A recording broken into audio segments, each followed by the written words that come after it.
there, welcome back to the Hot Slice Podcast. This is a podcast brought to you by Pizza Today magazine. I am your host, Editor-in-Chief Denise Greer. Along with me is Senior Editor Kate Levin. Hello, Kate. Hello, Denise. So we are fresh off of International Pizza Expo, and we're going to have to talk about it. I'm going to tell you what, this was an amazing show, like incredible. You know what? I got teary-eyed several times and got goosebumps several times. So that should tell you just how powerful this Pizza Expo really was. Absolutely. I felt the same way when some of the winners were announced and their teams got so excited for them. It's really beautiful. It is. And as I was walking through the show floor and in the education halls and things, like my interactions with folks, I mean, they were just so powerful. I mean, just the stories that I heard from operators on what they've been through, what's happened to them at the show, things that they've experienced, it was truly moving for me. That's so awesome. I just loved it. What was your favorite part? I really loved our village. It was having the Pizza Today village. It was like having a big dream come true, because to have such a huge presence on the show floor, as Pizza Today with Pizza Expo, and being able to have this energy and movement, and the fact that there was a street running through our village, it was truly, I felt like it was really the pulse of the show floor, which made me so incredibly happy. I loved seeing everybody in the seminar sessions and demonstrations. It was just a fun place to be back there, just hearing from our Pizza Today contributors that were actually a part of our experience there, and then bringing people on the podcast in our own podcast booth, in the speakeasy. It was just a really neat experience to have. How about you? What was yours? It's really hard to beat Pizza Today Village. It felt like we had our own little home on the show floor, which was very cool. And I totally agree. I was a little worried. Are people going to know about the secret menu? Are they going to show up for these sessions? And they totally did. It was really fun to watch people learning to toss dough, um, with the two guys who have, the TikTok accounts and have all kinds of followers, watching them do their routines. It was super fun. That's awesome. And we kind of changed around roles this year. So I had you covering the competitions. What were some of the big, either moments or takeaways from what you experienced over on the competition areas? I've got to say, those Canadians show up for their people during the competition. They get so excited Hmm. when their teammates win. I thought that was really sweet. And so that was very fun.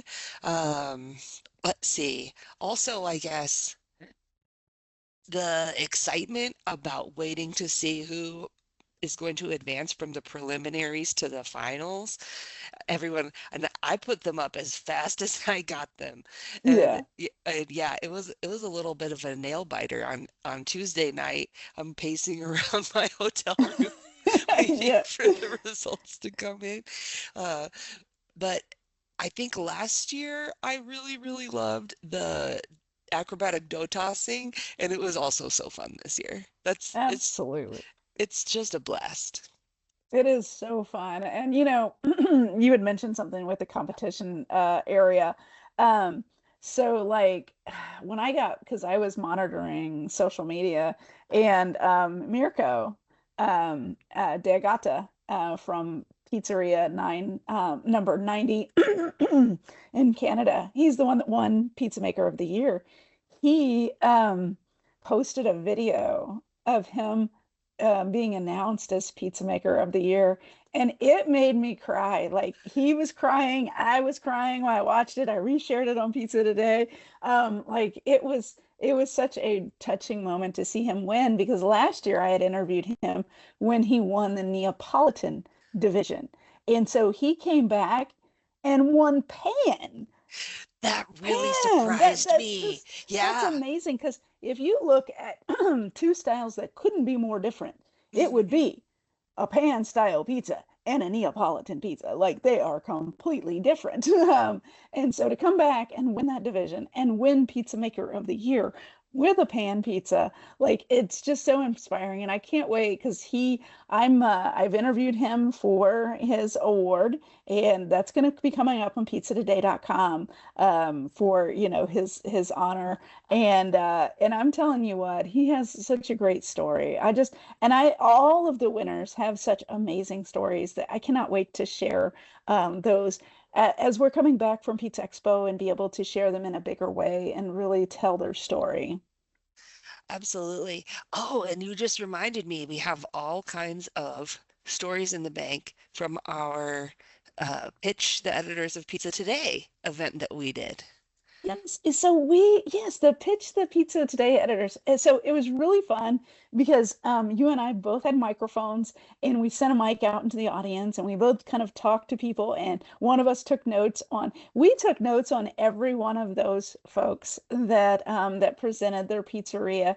And all of those folks had such unique stories. Like no story was the same. Like everyone was so different from each other. And I just loved them being able to share their stories. It was amazing. You're totally right. I remember one guy who had a third generation pizzeria, and then there were also people who just opened in the past Hmm. year. So it was Yeah. really a little bit of everything. Yeah, and then the mobile units and the pizza farm, like, yeah, there Right? were just some really interesting stories. So I cannot wait to share those. Hopefully, we'll bring some of them onto the podcast as well.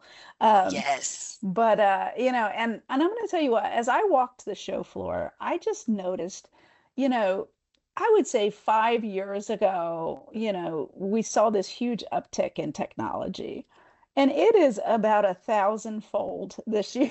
Like the amount of technology in every single booth, like those that aren't even in the technology space have a technology component to what they're offering. Like it is amazing to see that amount of technology for people to test drive because it's really hard to grasp what you can do with a new technology and how you can use it. But when you're able to see it in front of your eyes, like it was really neat to get out there and play with the operators, with the products.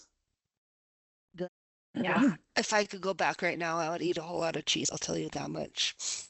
Yes, I did partake in a lot of so the sampling on the show floor, if you've never been to Pizza Expo, the sampling on the show floor, if you're not prepared for that, you could overindulge. Let's It just put is it that way. true. It's amazing. The one thing I noticed as far as ingredients wise is there was a huge uptick in finishing ingredients like spreads, jams, drizzled items. Like I feel like that was the thing that people were really like gravitating towards is some of those finishing ingredients. So that was really fun to try some of those products because they were, some were sweet, some were spicy and sweet, some were savory. Hmm. There was just they went every direction. And it was really fun. And then I did try some new cheeses that I hadn't tried on pizza, and they were really interesting. So I loved it. It was amazing. This is so fun. I want to go Absolutely. back. Absolutely. So, why don't you intro our guest, and then let's talk about him for a minute because, yeah, we need to talk about his keynote address. You bet. So, as soon as the show floor opened, I had the good luck to run into Wylie Dufresne from Stretch Pizza in New York City. And it was amazing because I had just listened to his keynote address that morning, and he was my very first interview. I wish it had gone on for a little bit longer, to be honest, because he had so much to say, and I was still kind of absorbing it from his keynote.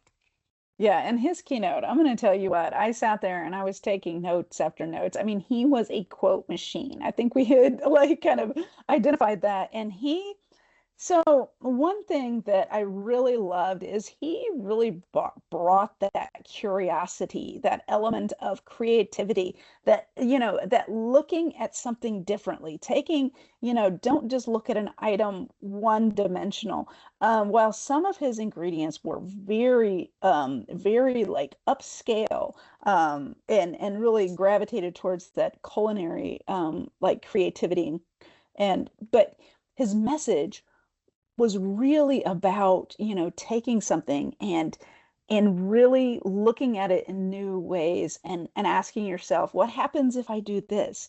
What happens if well, what if? And I love that about his keynote address.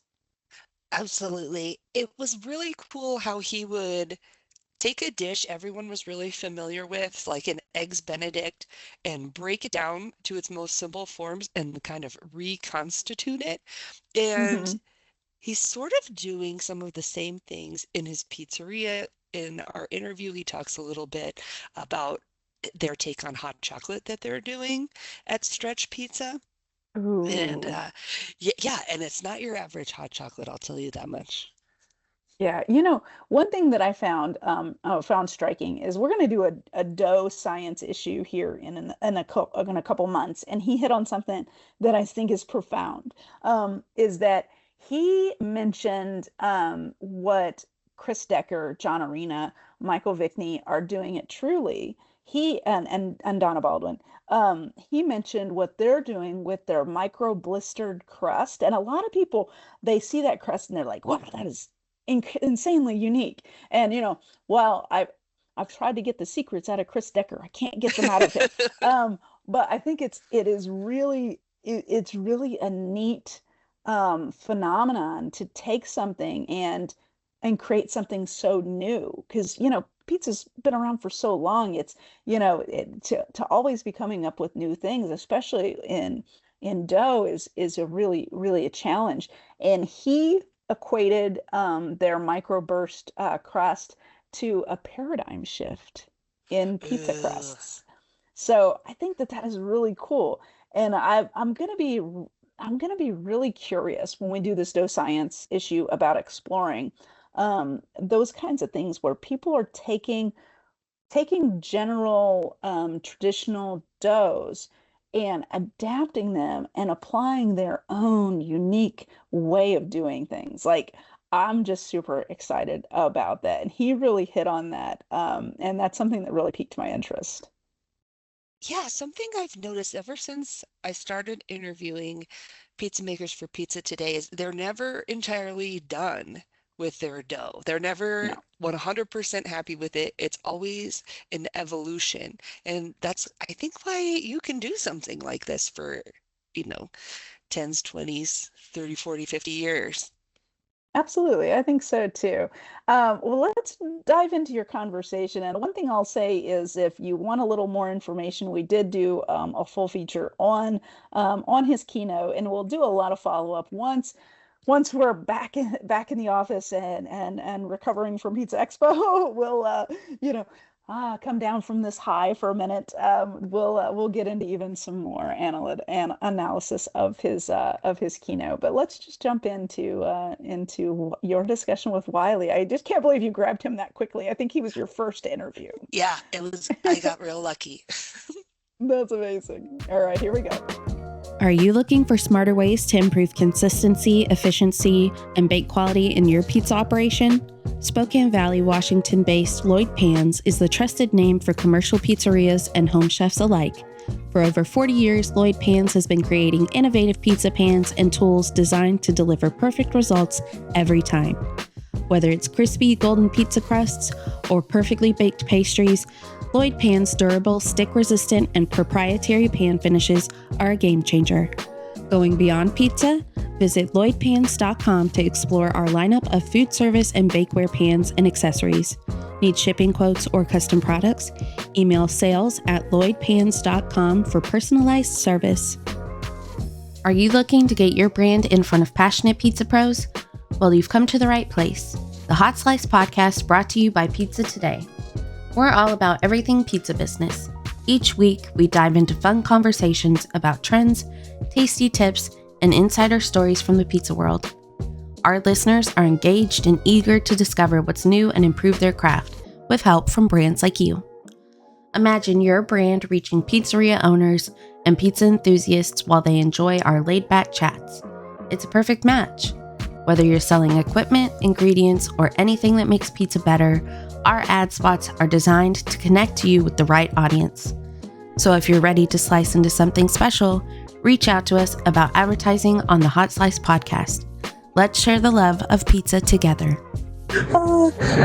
Wylie, thank you so much for joining us on the Hot Slice podcast. It's my pleasure to be here. Thanks for having me. So you gave your keynote this morning about bringing creativity to the kitchen. What are some ways that you like to bring creativity to your stretch pizza? Well, I mean, I think creativity, as we talked about earlier today, creativity starts through sort of the process of learning your subject matter. And I believe that if you begin to sort of understand not just how you do things, but why you do them the way you do, you sort of get this, you understand the levers, right? And how you move those levers, and moving this lever that way and that lever this way could begin to change the outcome of things. So as you begin to develop a deeper understanding, I do think that some of this creativity is just a natural byproduct. Like as you start to learn more about your subject, whatever it is, it doesn't have to be pizza, but as you begin to delve deeper into it, you start to see it in different ways, and then the creativity almost kind of naturally follows. What are some things that you have begun to see differently as far as pizza is concerned since playing around with pizza during the pandemic to opening your pizzeria? Well, I mean, we're in New York. We make New York style-ish pizza. And I think that in New York, we're seeing a lot of people have fun with that. We're seeing a lot of variation in what is currently under the New York pizza umbrella. I think you have some real old school traditional places, which are wonderful, and you have some more modern places, which I think are fun. And I think that we're seeing New York through a new set of eyes, that being a bunch of people that are now making pizza, which I think is pretty cool. Fantastic. And would you call stretch more old school or more modern? I think that when we talk about stretch, we like to say we look backwards in order to look forwards. Ooh. So there's a little bit of both. There's hopefully some nostalgia that I think is an important aspect to pizza, and why people often like pizzas, because it reminds them of typically are often their youth. You know, it's rare to meet someone who's just started eating pizza later in life. Maybe making pizza like myself later in life is not that unusual, but people have generally been eating pizza for a large part of their life. So I think that's fine. Fantastic. You talked a little bit about the minds behind Truly Pizza in California. Yep. And ways that you thought that they were really pushing the envelope. What do you find so inspirational about that pizzeria? Well, I mean, aside from the fact that I really like those three guys a lot, I feel lucky that I've been able to, that I can call them my friends. I think that they're really smart, and I think that they know a tremendous amount about their subject, and as such, they've been able to find their own voice. And I think that that's hard to do. I mean, it's hard to do in pizza, to find your own voice. A lot of us make pizza, but when you have a Truly pie, or you look at a picture of a Truly pizza, you're like, if you look at your copy of Pizza Today, you know that's, without reading, that's a Truly pie. And I think that that's cool. That's hard. Definitely. Since New York is probably the biggest pizza city in the United States, how do you try and make your shop stand out? Well, we don't just make pizza. There's a lot of, slice shops in New York, but we're more of a restaurant. So you can get sort of the pizza adjacent things. We try to have a best in class Caesar salad, mozzarella sticks, meatball sliders. We have all those things that are sort of friends with pizza or pizza adjacent, and we try to do fun twists on those things so that you can come to us for more than just pizza. In fact, you can eat a whole meal at Stretch and never have pizza if you want. Excellent. You had shown a lot of slides about kind of deconstructed and reconstructed dishes that everyone across the United States knows, like an eggs benedict or an everything bagel with cream cheese and smoked salmon. Do you ever see yourself doing something like that at Stretch? I mean, we play. We don't go that far because I don't think that would fit under the umbrella of what Stretch is. But we take a lot of, we follow a similar approach that I followed at W50, which is, again, asking not just how, but why. But when it comes to building dishes, I don't think we go quite as far, but we like to keep that framework or that blueprint in mind. Fantastic. And if you were to offer a piece of advice to pizza makers who are looking to infuse some creativity into their operations, where should they start? I mean, I'm a big fan of reading. Like, read. Read as much stuff as you can. Go see what other people are doing. And then, like, try to learn your pizza, your style of pizza. Try to understand it. You know, don't just open up a book and copy a recipe and start selling it. Start to wonder why are people doing this way, and how is that helping build my understanding, my knowledge base around that. And I think that you will then start to see other things follow. Fantastic. Are there any particular books or anything that you like reading specifically about pizza? I mean, Dan Richer's book's great. Tony Gemignani's book is great. Falco's book is great. And then I like to read, like, textbooks. I read a lot of textbooks, bread baking textbooks and things like that. We do a lot of ice cream, a lot of soft serve at the restaurant, so we're deep into ice cream. And I think that's a place where you can be a little bit more novel and have some fun. So I try to cast a wide net in what I'm trying to learn. Cool. What are some ways that you've tried to bring fun to the soft serve? I mean, first off, it's flavors, and then it's like, what are the combinations? Like, how are you building? You know, we currently, it's about to come off, but we have like a hot chocolate sundae. Obviously, it's not hot, but we make like what would be the equivalent of hot chocolate, and then we turn it into soft serve, and then we put that into a big frozen mug. Then we put a bunch of chocolate and then whipped cream, and then we put chocolate shavings and a ton of mini marshmallows on top. And when we present it, it looks like a mug of hot cocoa, but it's frozen. So something fun like that. That is really fun. Yeah. Thank you so much for joining us today. Of course. Thanks for having me. It was a blast. Yeah. Good to meet you. Nice to meet you as well.